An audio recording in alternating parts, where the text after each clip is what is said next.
Conversando. Nuestra entrevista de hoy.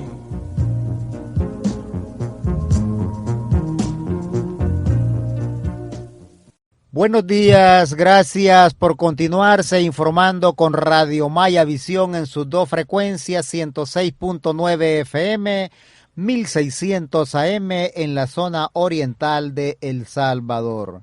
Estamos en plena Ferias Agostinas en honor al Divino Salvador del mundo. Fiestas que no solamente se celebran en San Salvador, pues en nombre de Jesús en el departamento de Chalatenango, también las fiestas patronales se celebran en honor al Divino Salvador del mundo.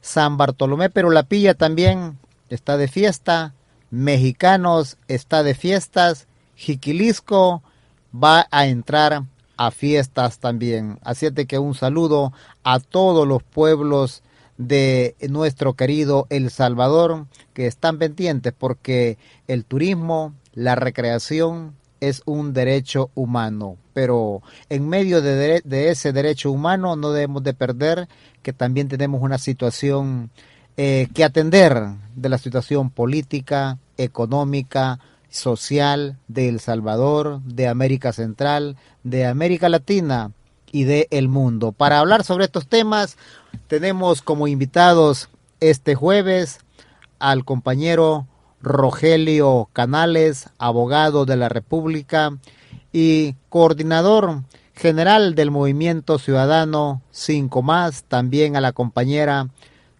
María Silvia Guillén, abogada de la República y coordinadora nacional adjunta del Movimiento Ciudadano 5 Más. Rogelio, muy buenos días. Muy buenos días, Guido. Muy buenos días, María Silvia. Buenos días al pueblo salvadoreño.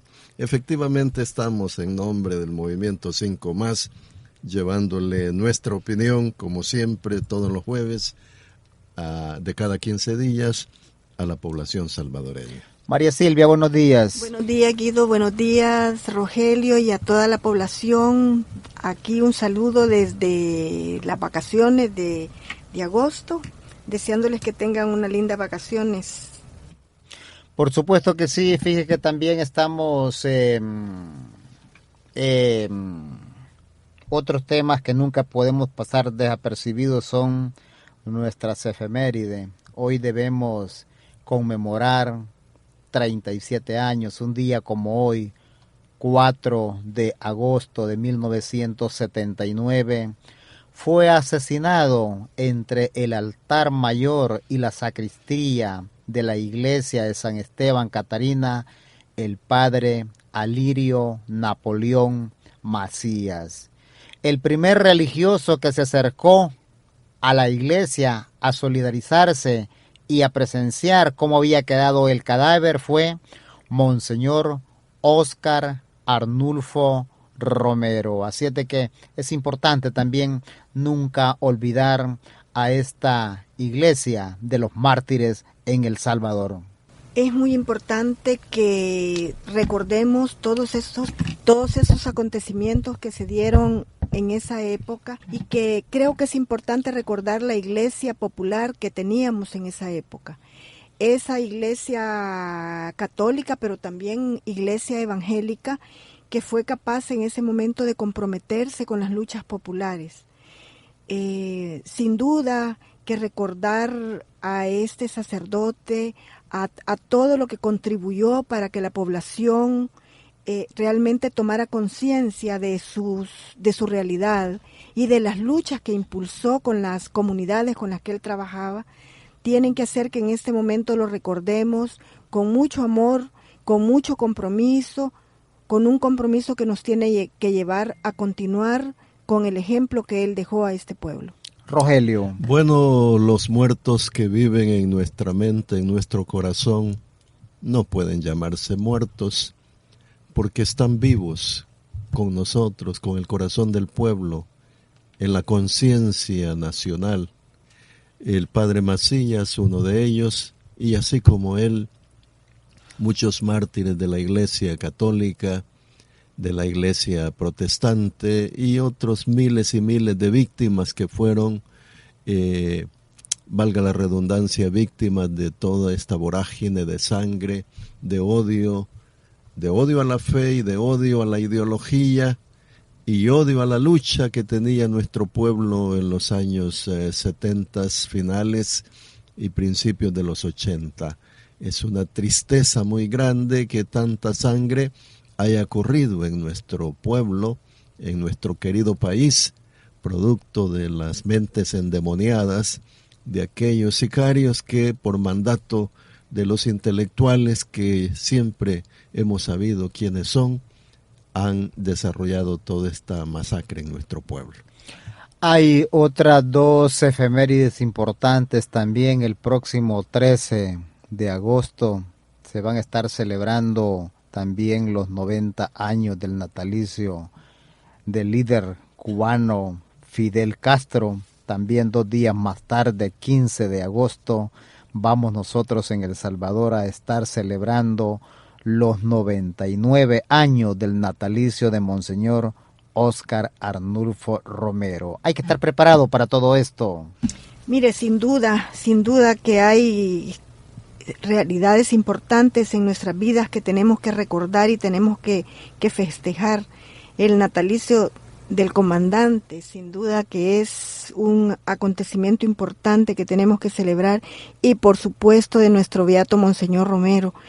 Fíjese que yo solo quería contarles que hace 2 días leí en el Colatino una entrevista que le hacen al padre Chencho Alas, donde él cuenta todo el nacimiento de las comunidades eclesiales de base, y él dice claramente el FMLN no pudo haber sido el movimiento revolucionario que fue si no hubiera habido comunidades eclesiales de base.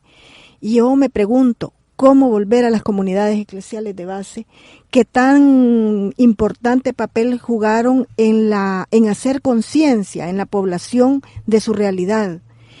A mí me da tanta tristeza que en este momento del país parecería que es más importante el manejo del último teléfono celular o el hecho mismo de tener acceso a un teléfono celular que realmente revisar la realidad que estamos viviendo en el país. Yo no digo que no hay que tener acceso a la tecnología y buscar mecanismos de tener acceso a todas estas cosas que nos va poniendo enfrente el sistema, porque es imposible hacerlo frente a tanto. Es que realmente hay un ataque imperial, y estoy pensando en la guerra de las galaxias, para el manejo de todas estas cosas y para que usemos todas estas cosas, pero también tenemos que seguir pensando. No puede ser que nos estemos negando a pensar sobre la realidad que vive el país y sobre las causas, sobre las causas que generan todo esto. Fui a Nahuizalco ahora en estas vacaciones y fui al museo de Nahuizalco. Qué impresionante. La señora que está allí contando toda la historia de 1932 y las consecuencias que a este momento se pagan. Y ella tiene muy claro los acontecimientos de 1882, cuando todas esas tierras, que por ahí esos llenos de cafetales, antes eran propiedad de las alcaldías al servicio de las comunidades indígenas en El Salvador. Fíjese, Guido, pueblo salvadoreño, que hace unos años, bastantes años atrás, quizás 2 décadas, estando en España, viví una anécdota. Unos españoles que estaban hablando sobre la figura del comandante Fidel Castro Ruz, y decían de que alguien de ellos había expresado que renegaban de el nacimiento del comandante Fidel Castro en Cuba, porque ese hombre debió de haber nacido en España. Es un hijo de España, decían, un hijo porque sus padres tenían ascendencia española, eran españoles. Entonces decían, hombres como esos se producen una vez en la historia. Muchísimos acontecimientos tienen que pasar para que surja un personaje de esa magnitud, como el comandante Fidel Castro, que ha sido motivo de inspiración para muchos revolucionarios en el mundo y ha sido un ejemplo a seguir y un orientador de la opinión pública mundial, con una participación política inconmensurable. Realmente Fidel Castro fue y es un personaje que no se repite cada 40, cada 100 años en la historia. Así también nuestro Monseñor Romero, nuestro obispo mártir, el beato, el posiblemente santo para la iglesia, pronto quizás lo canonicen, pero que ya es un santo en el pueblo, en el corazón del pueblo salvadoreño, en Latinoamérica, en el mundo. Se hizo mundial, Monseñor Romero, y realmente hombres como ese también no se producen tan rápido en la historia, no son comunes. Nosotros hemos tenido la dicha de que aquí nació ese personaje en San Miguel, en Ciudad Barrios. Yo lo conocí desde que era un niño, al padre Romero, para entonces muy cercano a mi familia. Mi hermano ayudaba a oficiar misa con él, tenía inclinación religiosa, y cuando murió mi padre, él nos asistió durante 5 o 6 meses, de todo tipo de asistencia, para que la familia no sufriera tanto aquel dolor tan profundo que generó la muerte de mi padre. Conozco a Monseñor Romero desde entonces. Qué grata situación que también en agosto están ambos esos grandes personajes históricos cumpliendo años, celebrando su natalicio. Uno aún vivo biológicamente hablando, el otro vivo en el corazón del pueblo. Y creo que es importante porque cuánta maravilla tiene El Salvador si tomamos en cuenta, para poner fechas desde la llegada de la invasión española en 1492 y luego también a partir de cuando El Salvador se constituye en estado a partir de 1824. Es una maravilla El Salvador cuando uno le pone atención a cada lugarcito, a cada pueblecito. Digo esto porque hace poco le estaban haciendo una crítica a artistas reconocidos, muy preocupados, dicen, por la situación en Venezuela, y alguien le hacía la crítica, Marco Antonio Solís, que no sabe que el estado de donde él ha nacido hay masacre tras masacre, y por qué no se preocupa de eso. Aparece también un artista puertorriqueño y que no se da cuenta que su país, que su isla es una colonia de los Estados Unidos, y aparece un artista colombiano y le dicen que no se da cuenta que en su país a cada rato capturan a personas por andarse manifestando, y eso no ocurre en Venezuela. Y digo, lo mismo digo en El Salvador, porque hace poco apareció un artículo de una periodista de este periódico estadounidense de Wall Street Journal, Anastasia Gray se llama ella, en donde dice que El Salvador es un mal ejemplo, que el proceso de paz salvadoreño y el proceso entero es un mal ejemplo para Colombia, y habla pestes de El Salvador. Y yo digo, no conoce esta mujer siquiera que El Salvador es un paisito, que no es Rusia, es un paisito de América Central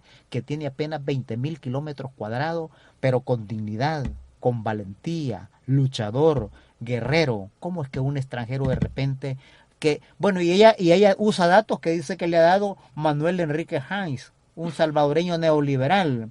¿Cómo es posible que se deje llevar por ese tipo de personas para hablar mal de un país del cual nosotros sí nos sentimos orgullosos, Rogelio y María Silvia? Pero es que, ¿y para qué nos vamos tan lejos, Guido, si los Estados Unidos es símbolo de contradicción tremendo?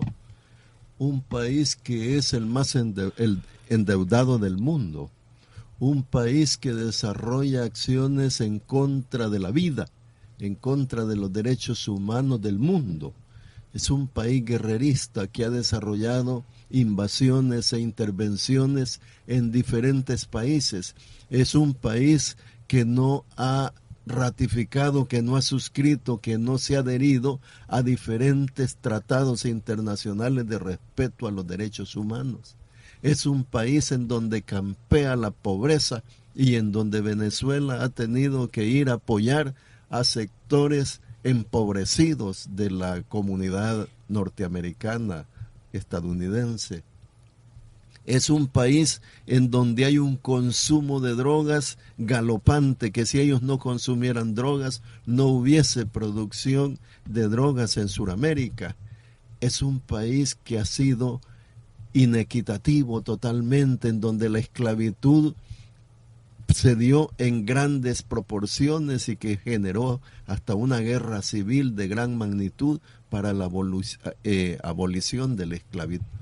Es un país en donde los negros están siendo masacrados a cada momento, un país en donde hay masacres de todo tipo, un país en donde se desarrollan acciones de discriminación en contra de los hispanos y de otros inmigrantes del mundo, siendo ellos especialmente inmigrantes porque vienen de Escocia, de Inglaterra, de Irlanda, especialmente después de que fueron expulsados de allá. Es un país que exterminó a los pueblos originarios de allí de los Estados Unidos. Entonces, ¿cómo es posible que alguien hable en mal de nuestro querido país, que también ha sido víctima de las acciones, de todas estas acciones deshumanizantes y deshumanizadas que han realizado? El Salvador efectivamente tiene sus grandes contradicciones. Tenemos aquí las pandillas y los grupos organizados de narcotraficantes que desarrollan sus acciones. ¿Y dónde se originaron esas? ¿De dónde se importó a El Salvador? ¿De dónde se exportó para El Salvador? Estos grupos humanos graduados en los Estados Unidos. De allá viene toda esa cantidad de personas que día a día están siendo deportados por el delito de ser inmigrantes, y ellos no se exportan a sí mismos, no se deportan a sí mismos, porque ellos también son inmigrantes. Ese es un país de inmigrantes. De manera de que nosotros sí somos un ejemplo de cómo se puede, dentro del marco de una guerra civil, alcanzar la paz, cuando las partes se ponen de acuerdo, en donde la población se pone de acuerdo para poder establecer caminos de reconciliación, de búsqueda de la paz y de progreso en el país. María. Fíjese que a mí me parece que con esto que usted nos acaba de relatar, Guido, yo vuelvo al tema que siempre me provoca y que son medios de comunicación. O sea, los medios de comunicación que realmente se prestan para mantener una campaña permanente contra Venezuela, sin ningún análisis, sin ir a revisar. Fíjese, por ejemplo, toda esta campaña que hay ahorita de que no sé cuántos miles de venezolanos atravesando a pie la frontera con Colombia para ir a comprar a los supermercados de Colombia porque no hay dónde comprar en Venezuela. Qué impresionante, imagínese ese montón de gente en marcha, en manifestación hacia Colombia. O sea, usted medio le hace un poquito análisis a esa noticia, usted se da cuenta. Primer lugar, que hay que averiguar cuál es la causa del desabastecimiento en Venezuela, que nadie se preocupa por averiguar qué es eso. Segundo lugar, averiguar es que ese traslado de gente hacia Colombia, ¿se imagina usted ir al supermercado a comprar sus cosas en una marcha a pie y usted va a venir desde Colombia hasta su lugar en Venezuela caminando con todas las compras del supermercado? Es una cosa absurda, pero nadie se detiene a pensarlo. Y cuando usted me habla de Marco Antonio Solís, se llama el cantante, ¿verdad? Mire, yo sin duda que el señor ha de leer los titulares de los periódicos mexicanos, ¿verdad? Sin duda que no se ha dado cuenta de lo que está pasando en su México, de lo que ha pasado en Ayotzinapa con todos los estudiantes desaparecidos, y podríamos ir ciudad por ciudad de lo que sigue pasando en Ciudad Juárez con las mujeres. Y uno no quiere decir conformémonos que en México está, no, es que creo que la lucha la tenemos que hacer todos y todas partiendo por lo que pasa en mi país, pues. ¿Cómo voy a ir a criticar yo todo ese análisis que Rogelio ha hecho ahorita de lo que pasa en los Estados Unidos? Sí, y fíjese que en Estados Unidos se da cuenta usted que los norteamericanos prácticamente viven narcotizados y no se dan cuenta de lo que está pasando al interior de su país. Bueno, tampoco se dan cuenta de lo que pasa en el mundo y de las barbaridades que están ocurriendo, por ejemplo, en Siria en este momento, y de lo que tiene mucho que ver su gobierno. Entonces yo aquí atribuyo mucha responsabilidad de esto a los medios de comunicación, que como un compañero de estos dijo un día de esto, los medios de comunicación no son aliados, son parte de todo este sistema económico que saben que con su hacer, como lo hacen, contribuyen a mantener a la gente creyéndoles a ellos permanentemente. Fíjese aquí quién ha sido la fuente de esta señora, el señor Enrique Heinz. Si el señor Enrique Heinz, ¿qué le puede informar sobre la realidad de El Salvador? Le puede informar que en El Salvador todo está muy mal. Y por supuesto que está mal. Está mal para la gran empresa privada que tenía todo el aparato de Estado a su servicio y que en este momento no lo tiene, Guido. Y por supuesto para ellos eso está muy mal. Entonces, una persona absolutamente y radicalmente neoliberal, pero que lamentablemente, si nos ponemos a analizar cuál es el impacto que los medios de comunicación causan en las personas, parecería que hay personas a las que hay que creerles todo, y normalmente las personas de la derecha logran que se les crean las mentiras que están contando. Cuando una persona que piensa como izquierda lo dice, se le pone en duda porque este es comunista. Entonces yo le digo, yo creo que las personas tenemos que aprender a pensar a partir de lo que leemos, pero ser críticos en la lectura. No puede ser que estén jugando con el pensamiento de las personas a partir de mentir, mentir y mentir, como el asesor en comunicaciones que tenía Hitler. ¿Se acordará usted? Creo que es importante también, ya para ir viendo en El Salvador, yo creo que es importante el panorama que hemos hecho para darnos cuenta que la realidad es una sola, porque la dosis es la misma para El Salvador, la misma para Honduras, la misma para Venezuela, la misma para Argentina, la misma para Siria. Por eso es importante ver que la realidad es la misma. Pero ahora, hablando específicamente de El Salvador, yo creo que cada vez, si somos cuidadosas, la situación se va tejiendo mucho más delicada por parte de los desestabilizadores, por parte de los oligarcas, por parte de los injerencistas. Mientras en Venezuela hablamos de una guerra energética, de una guerra comercial, de una guerra económica, de una guerra de desabastecimiento, en El Salvador hay cosas que las tenemos resueltas. Por ejemplo, en cuanto a soberanía alimentaria, se está construyendo. No se habla problemas en los últimos 2 años de desabastecimiento de granos básicos y de incremento de precios. Hay avances en salud, en educación, hay programas sociales, hay subsidios, pero creo yo de que la han agarrado por otro lado. La situación es más tejida. ¿Por dónde? ¿Por dónde hacerle daño a este proceso salvadoreño? Y pareciera ser de que nuevamente los Estados Unidos están tomando un papel mucho más injerencista cada día. Se fue Carmen Aponte, aquella hablaba más, como que era la segunda presidenta de El Salvador. Esta no sale tanto, pero actúa. Es muy delicada la situación y debemos de analizar esto en este marco de estas celebraciones que tenemos hoy en El Salvador, Rogelio. Bueno, es que ustedes recordarán que los Estados Unidos pusieron en práctica la política de la zanahoria y el garrote. Y resulta de que a partir de eso le dan a la gente, le enseñan la zanahoria, pero al mismo tiempo tienen el garrote en la mano y con eso le meten primero el garrotazo y después le dan la zanahoria. Pues ahorita en los Estados Unidos, la política exterior de los Estados Unidos hacia El Salvador tiene ese doble sentido. Hay sectores de la derecha recalcitrante en los Estados Unidos que atacan al liderazgo salvadoreño, este es liderazgo nuevo, remozado, que está en función de la población. Y por otro lado tiene las acciones de la señora embajadora, que está diciendo de que El Salvador, el gobierno va por buen camino, que las cosas están caminando muy bien, que ella se identifica con el accionar del gobierno de El Salvador y que la derecha debe de tomar en cuenta. Y cuando ya la embajadora está hablando así, usted siente que en el ambiente los grupos de poder de El Salvador comienzan a bajar su perfil. Es decir, aquí hay una contradicción tremenda. Por un lado, el garrotazo, sacando algunos senadores, algunos congresistas, comentarios hirientes contra nuestro liderazgo, y por el otro lado está la señora embajadora reconociendo la obra que se está haciendo por parte del gobierno, especialmente en seguridad pública y en el crecimiento económico.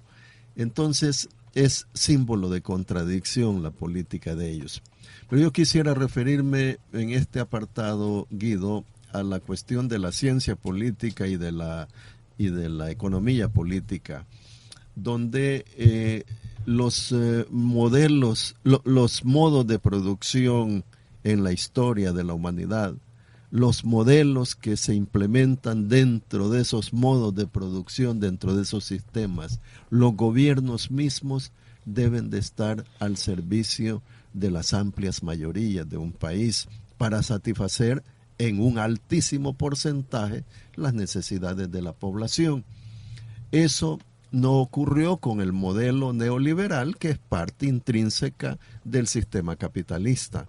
El modelo neoliberal fue un modelo que permitió el altísimo enriquecimiento de ciertos grupos, de ciertos sectores en el mundo. En la región americana de todo el continente americano, no fue la excepción. Ese consenso de Washington, esos grupos de París o Club de París, esos grupos económicos que dirigen el mundo, que están allí conocidos en los diferentes aspectos históricos, determinan recetas para el mundo. Y una de las recetas fue el modelo neoliberal. Neo por ser nuevo, liberal por responder a ese modelo y sistema liberal que era dejar hacer, dejar pasar. Es decir, que el Estado no interviniera y que dejara que las fuerzas en la sociedad, en el mercado, se batieran entre ellas mismas, que el más grande se comiera al más pequeño. Esas cosas aquí en El Salvador tuvieron su efecto importante. El modelo neoliberal en nuestro país ha tenido éxito rotundo. Hubo un enriquecimiento total y absoluto para los que lo impulsaron. Desmantelaron el Estado totalmente, privatizaron todo, los servicios, los bienes del Estado.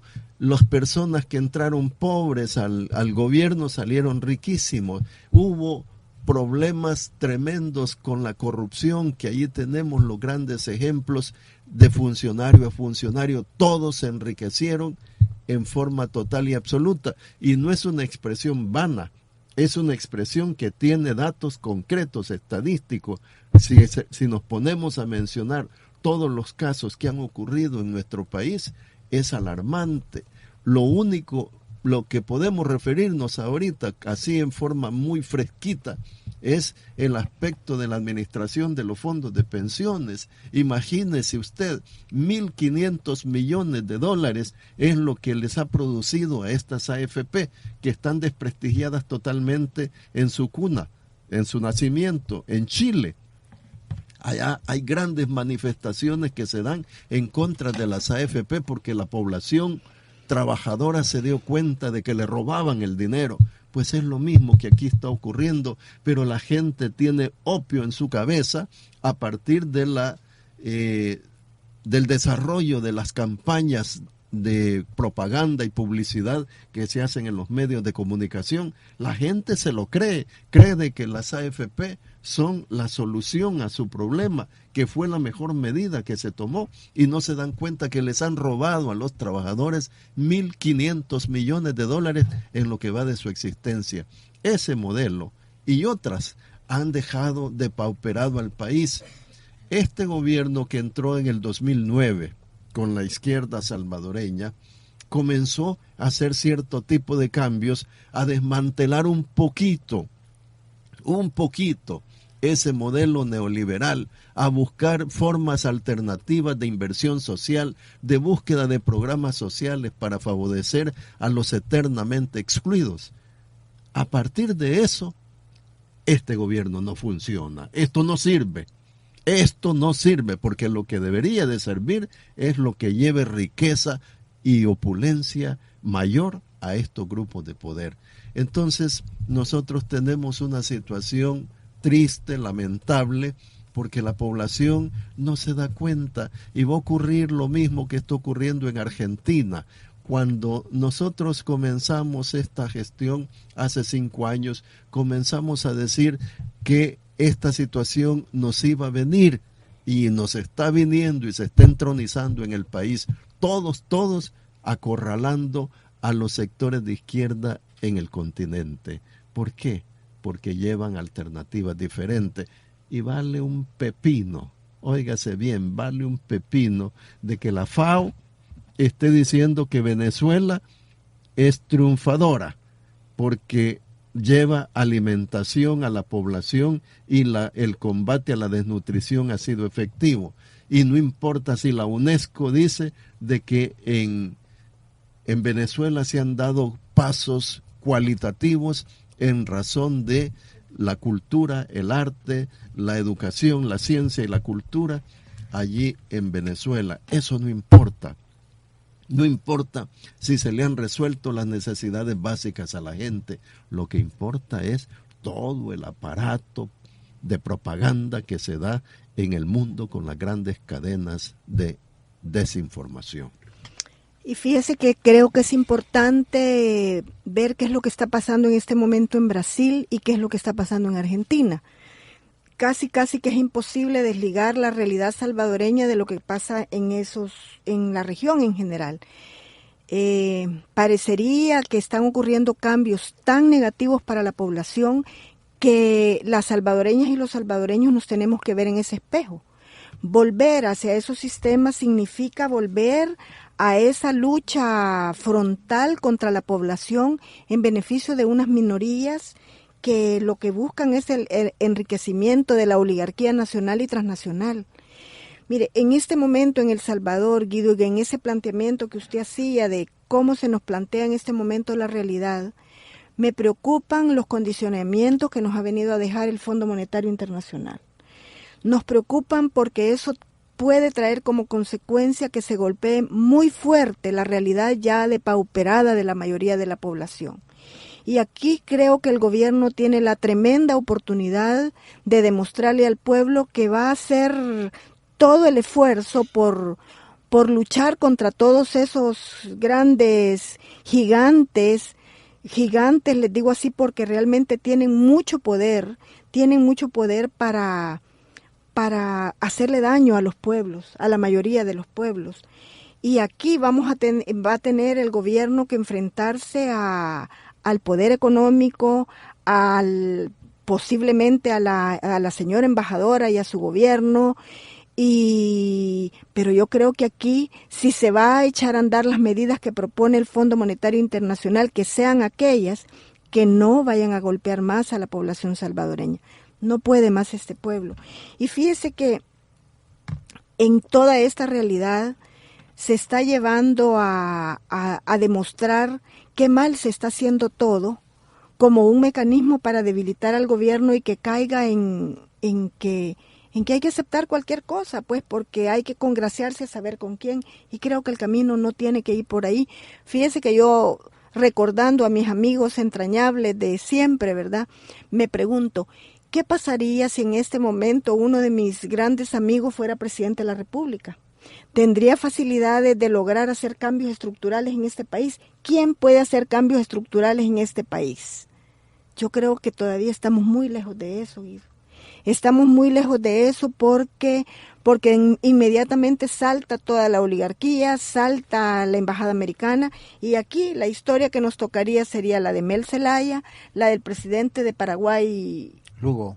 El presidente Lugo, y así podremos empezar a mencionar una serie de acontecimientos que se han dado. Una pregunta, Silvita, cuando usted habla de sus amigos de siempre, está hablando de los izquierdistas disidentes, aquellos que salieron resentidos del FMLN y que hablan en todos los canales de televisión y en los medios, esas personas que cuestionan a este gobierno.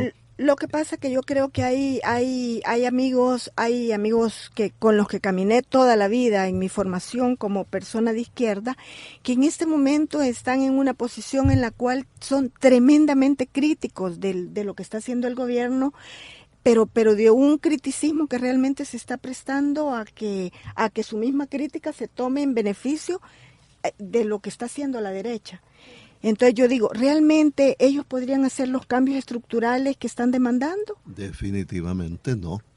Entonces yo me pregunto, ¿qué es lo que se puede hacer en este momento? Y yo creo que tenemos que caminar hacia realmente lograr que nuestro país pueda ir hacia ese progreso, pero a ese progreso que realmente beneficia a la grandes mayoría, porque aquí en El Salvador ha habido grandes progresos, pero ha habido grandes progresos que han traído como consecuencia una acumulación, pero obscena, en manos de unos pocos que son la causa directa de la pobreza extrema de este país.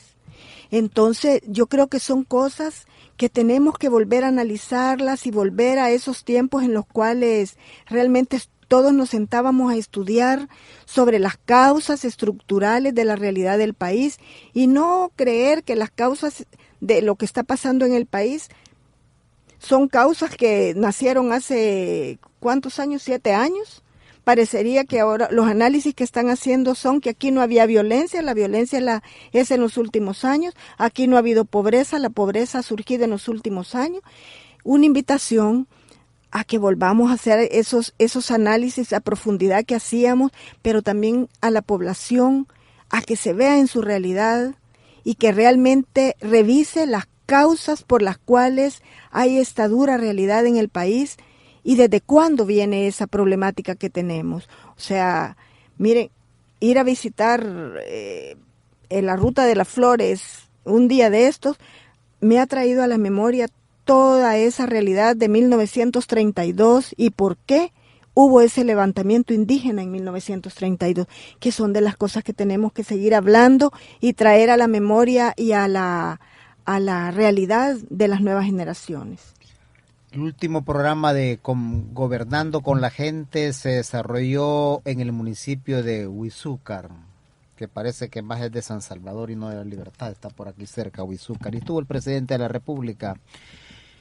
Y me impresionó mucho cuando él estaba comentando que hacía 53 años había iniciado la docencia en una escuela de ahí, donde no habían pizarras, donde no habían pupitres. Y un día lo pongo a la par que me mencionaban unas profesoras de la comunidad 22 de abril aquí en Soyapango, porque el presidente de la República no es cierto que ande en el día a día.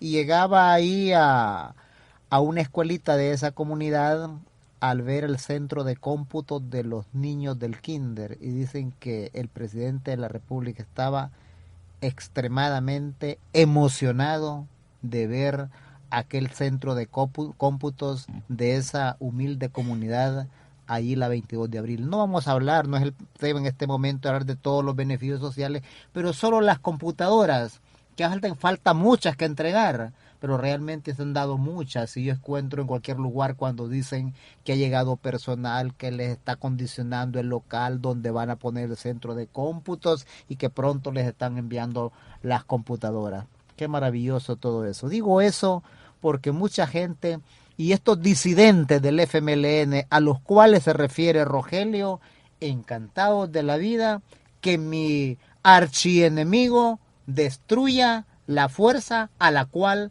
yo pertenecí.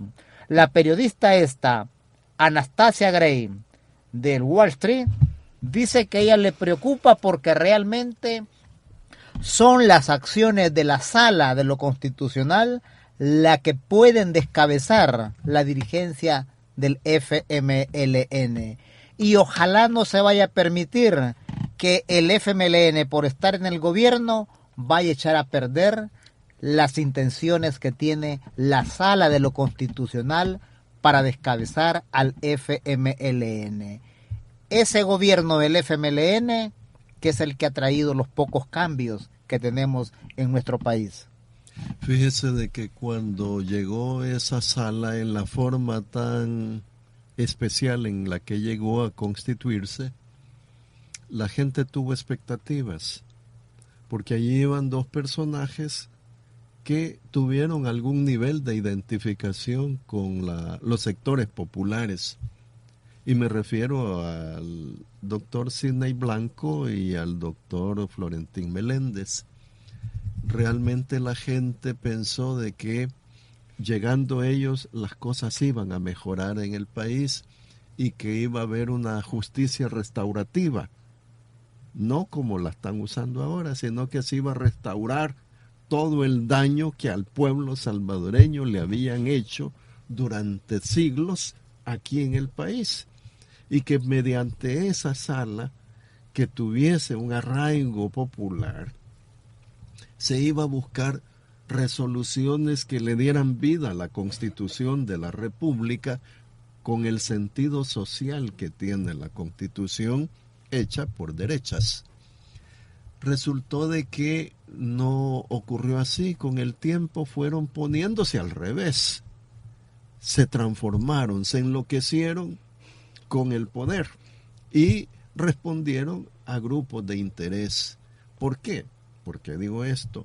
Porque comenzaron a hacer interpretaciones de la Constitución en un sentido adverso a lo que le interesa a la población salvadoreña, a establecer resoluciones que iban en detrimento de los intereses de los sectores populares y en función de los intereses de los grupos de poder económico y político tradicionales y más enriquecidos en los últimos años. Entonces, cuando se da eso, da tristeza porque efectivamente a través de la sala que ejerce control constitucional sobre las diferentes leyes, resoluciones, reglamentos, etcétera, actos administrativos, han logrado detener la gestión de parte de la Asamblea Legislativa y de parte del Ejecutivo. Vea si no cuántas iniciativas del Poder Ejecutivo, del órgano ejecutivo, han sido declaradas inconstitucionales, quitándole la posibilidad al presidente de la República actual y en el pasado a Mauricio Funes para que pudiese desarrollar esos proyectos o programas sociales a los que se refiere. Realmente la comunidad jurídica, la derecha progresista en el país, el empresariado que tiene una visión política de cambio, de transformación hacia la justicia social, los sectores de izquierda disidentes, estos amigos nuestros de toda la vida, que andan por allí en los programas de televisión, en las notas periodísticas, en las entrevistas radiofónicas, que dicen cosas y cosas en contra de la izquierda partidaria y de la izquierda que está en el poder. Un llamado a la reflexión. Compañeros, señores empresarios, visionarios, señores de la derecha progresista, estamos creando un monstruo, estamos creando una dictadura de jueces, de magistrados, estamos haciendo creación de los omnipotentes, estamos creando a un superpoder en el país que si se luchó antes contra la dictadura militar, ahora se ha instaurado una dictadura de jueces. Son los incorregibles, son los intocables, son los invulnerables, son los que no tienen posibilidad de ser cuestionados en absoluto. Ellos tienen la verdad por sobre todas las cosas, no importando lo que digan ni lo que resuelvan. Le están conculcando derechos a la población salvadoreña, están desarticulando la forma de gobierno del país, están destruyendo incluso a órganos de gobierno como la Asamblea Legislativa. Ya se eligieron a unos diputados mal o bien, no como queríamos. Ellos no se pronunciaron sobre esa forma de elegir a los suplentes y los han desmantelado. Así, señores, estamos creando cuervos. Todo el pueblo salvadoreño debe de saber. Después los ojos se los van a sacar a los mismos que ahora están alentando esas resoluciones. Hoy la derecha ha protestado porque hubo allí una resolución que no le fue muy conveniente. Patalearon por todos lados, pero ante el interés superior, cuál es de tener los aliados, se han tenido que tragar la resolución. Incluso los compañeros amigos de la Asamblea Legislativa, los diputados de Arena protestaron, pero de allí tuvieron que callar porque son sus aliados incondicionales, son los aliados del poder. Igual los otros partidos pequeños, Gana, PCN, Democracia Cristiana, tuvieron que aceptar la resolución. No importa lo que sea, Guido. Por Dios santo, pueblo salvadoreño, démonos cuenta, esos señores podrían mandar a fusilar a cualquiera. Y es una resolución de la sala y es de obligatorio cumplimiento y de aplicación general y se debe de cumplir sin cuestionarla. Eso no es posible en este país. Si se derramó tanta sangre para que el poder político se democratizara en el país, no es posible que ahora estemos alentando la creación de una dictadura judicial. Fíjese que yo creo que es importante, ya que volvimos al tema de lo que está ocurriendo con la Constitución en nuestro país, que nos hagamos la pregunta, ¿y a quién están afectando estas resoluciones que toma la sala? Yo diría que fundamentalmente a la voluntad popular. Porque aquí lo que se está haciendo es que se está dictando sentencias que tienen un impacto muy grande en todos los órganos del Estado. Si ahorita nos damos cuenta, ya no es únicamente contra el órgano legislativo, contra el órgano ejecutivo, ahora también el Tribunal Supremo Electoral. Y si nos vamos a revisar, casi que está afectando a la institucionalidad del Estado. Pero fundamentalmente afecta al soberano. Y el soberano es el pueblo salvadoreño, porque el pueblo elige sus funcionarios, al presidente de la República, al vicepresidente, a los diputados y diputadas, y los elige para que cumplan una función determinada y sus funciones están dichas en la Constitución de la República. Y resulta que ahora no se puede cumplir con esas funciones porque hay un valladar que se llama Sala de lo Constitucional, que ya no dice que hay que respetar la Constitución, sino que hay que respetar sus criterios jurisprudenciales. Eso es muy delicado. Es muy delicado porque en este momento parecería que no sabemos cuáles son los límites que tienen los funcionarios.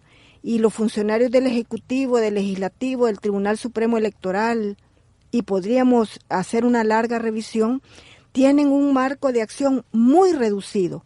Está reducido, no sabemos a qué, porque no sabemos cuál va a ser el criterio de la sala en un momento dado.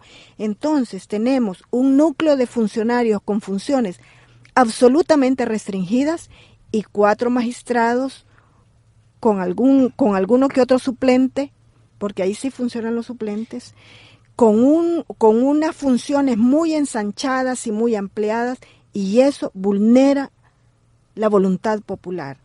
Fíjese que vi al magistrado Rodolfo González un día de estos en la televisión, y él hace unos análisis, hace una serie de análisis que a mi manera de ver, conociendo a ese magistrado con la fortaleza constitucional que tiene, dio argumentos muy débiles para soportar, para que explicarle a la población en general la validez de las sentencias que están tomando.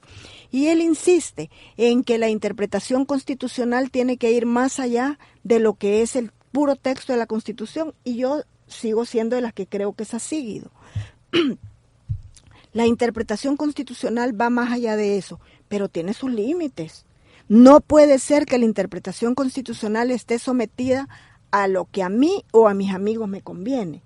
Eso nos ubica en una realidad de inseguridad jurídica gravísima, y el señor magistrado lo sabe. Fíjese que yo voy a recordar, y no me acuerdo si lo dije aquí en el último programa, pero a mí siempre me preocupa mucho esto. En Costa Rica está prohibida la reelección, que se pueda reelegir un presidente, a una persona.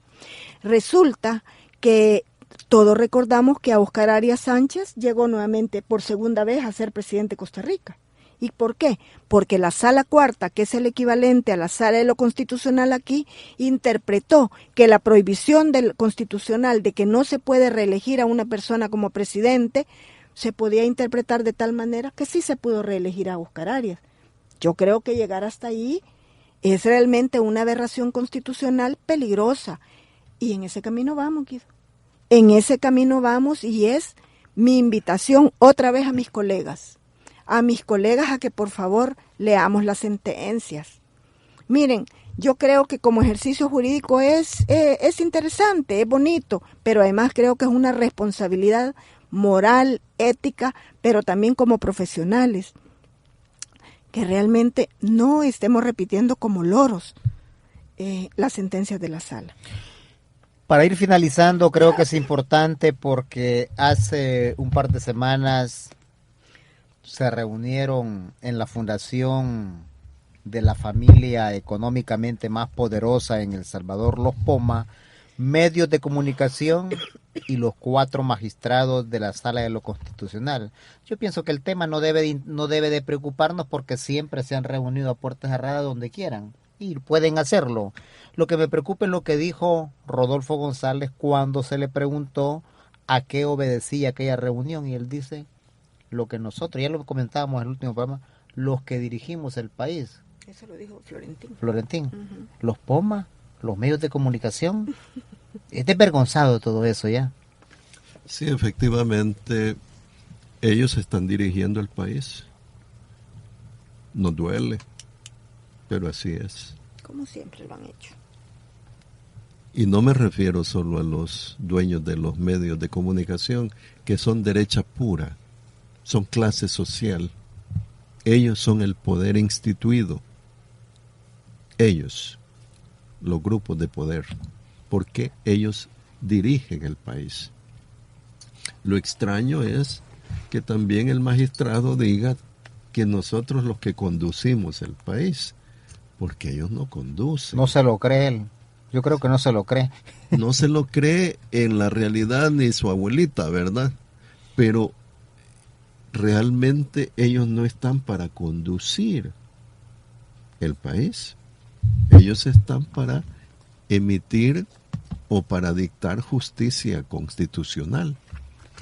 Pero resulta de que la visión que tienen ahora es que ellos son gobierno, es que ellos están manejando el país. Y efectivamente, así es un instrumento, la sala de lo constitucional se convirtió en un instrumento que desde puntos de interés diferentes están dirigiendo al país. Y los amigos de la izquierda revolucionaria, disidente de la izquierda partidaria, deben de darse cuenta de eso. No creo que no se den cuenta, Guido. No creo que no se den cuenta de lo que está ocurriendo. Es que para los intereses que ellos tienen, les conviene de que asuman esa posición, porque ellos se saben de que están desarticulando la institucionalidad del país, están viendo cómo coartan el derecho. Yo haría la misma pregunta que Silvita hacía. ¿Qué pasaría si un amigo de estos de los dos que andan allí principalmente en la izquierda disidente, en los programas de televisión como analistas, si ellos llegaran a ser presidentes, por alguna razón de la vida, se convirtieran en presidentes, ¿qué pasaría si una sala como esta comienza a limitarlos en su trabajo? Si ellos no pueden desarrollar sus acciones, estarían rasgándose las vestiduras y diciendo que es una sala dictatorial. En igual forma, es decir, están por el interés, pienso yo, discúlpenme si los molesto, por los intereses mezquinos del resentimiento y de que yo no fui el general que quería ser, están con sus opiniones destruyendo la estructura política del país. Y creo que es importante para todos aquellos que se prestan a este tipo de acciones, incluidos los 4 magistrados, decirle que la historia nos enseña que todos esos que han aceptado prepararse como dictadores, un día, como no pertenecen a la clase, son lanzados al basurero. No siempre los van a tener ahí. Así les ha tocado a todos los dictadores. Han terminado en las cárceles o en cualquier otra situación. Esto es lo lamentable porque no se dan cuenta que pertenecen a una clase que no es a la cual están sirviendo. Nos quedamos hasta acá. Le agradecemos a usted, amable oyente, la atención prestada de manera muy especial. Le agradecemos la visita que nos ha hecho esta mañana en el marco de las fiestas agostinas para invitar al pueblo a que reflexione también sobre la realidad en general. Al compañero Rogelio Canales, abogado de la República, coordinador general del Movimiento Ciudadano 5+, y a María Silvia Guillén, abogada de la República y coordinadora general adjunta del Movimiento Ciudadano 5+. Muchísimas gracias. Muchísimas gracias, Guido. Y un saludo cordialísimo a todos nuestros hermanos y hermanas salvadoreñas, salvadoreños, que disfruten en este momento, especialmente los capitalinos, que tengan la posibilidad de tener un relax para que, o un descanso mejor dicho, para que al regresar de la vacación volvamos con nuevos brillos a nuestras labores cotidianas en beneficio del país. Muchas gracias, Guido, y un saludo a todas las compañeras y compañeros de la radio Maya Visión, que ojalá puedan tener un rato de descanso para que regresemos a continuar con nuestras luchas. Muchas gracias.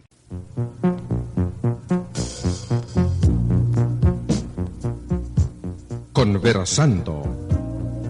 Nuestra entrevista de hoy.